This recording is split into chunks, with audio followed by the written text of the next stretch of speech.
વિરામ બાદ સ્વાગત। ગૃહપ્રધાન રાજનાથ સિંહ ગુજરાતમાં પ્રચાર કરી રહ્યા છે। ભાવનગરમાં તેઓ ત્યાં સભા સંબોધી રહ્યા છે। સીધા લઈ જઈએ ત્યાં।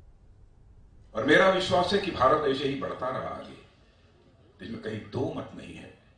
ये 2030 आते आते रूस, चीन और अमेरिका, जो ये विश्व के ताकतवर देश माने जाते हैं, इनमें से एक देश को पीछे छोड़कर भारत वर्ल्ड की टॉप 3 कंट्री में आकर खड़ा है।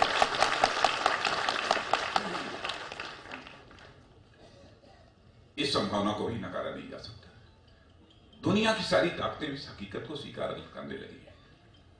अंतर्राष्ट्रीय जगत में भारत की प्रतिष्ठा तेजी के साथ बढ़ी है, इसमें कहीं दो मत नहीं है।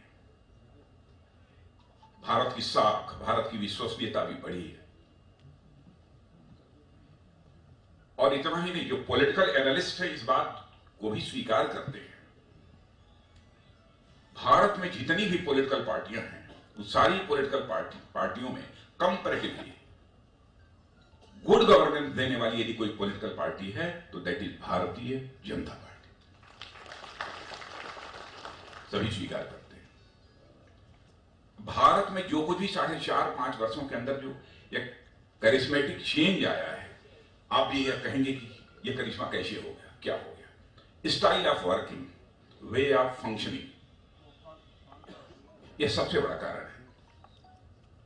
अब जैसे मैं एक उदाहरण देना चाहता हूं, 2008 से लेकर 2014 तक डॉक्टर मनमोहन सिंह जी यहां के प्रधानमंत्री रहे हैं। मैं उसके पहले 2004 से 14 तक रहे हैं, लेकिन 2008 से 2014 का मैं उदाहरण आपको दे रहा हूं। प्रधानमंत्री आवास योजना के अंतर्गत उस समय 25 लाख आवास बने थे, लेकिन 2014 जून से लेकर और 2018 समाप्त होते होते हमारी सरकार ने 1,30,00,000 आवास बनाकर लोगों के आवाज।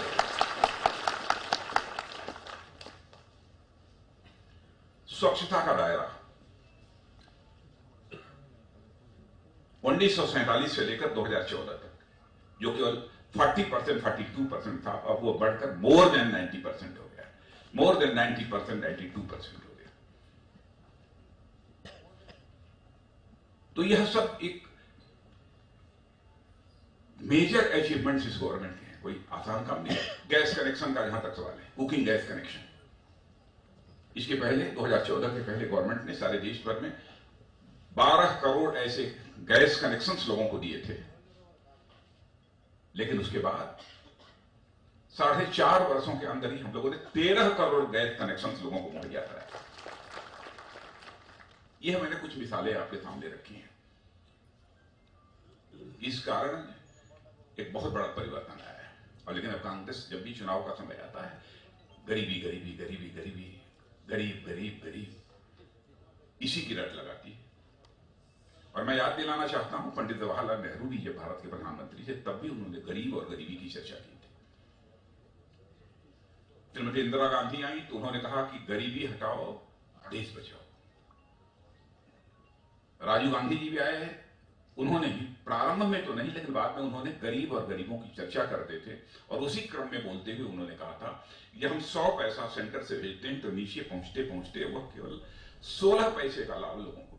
તો રાજનાથ સિંહે કહ્યું કે વિશ્વભરમાં ભારતની વિશ્વસનીયતા વધી છે અને ઇકોનોમિક ક્ષેત્રે પણ ભારત કા મહત્વપૂર્ણ કદમો તરફ આગળ વધી રહ્યું છે।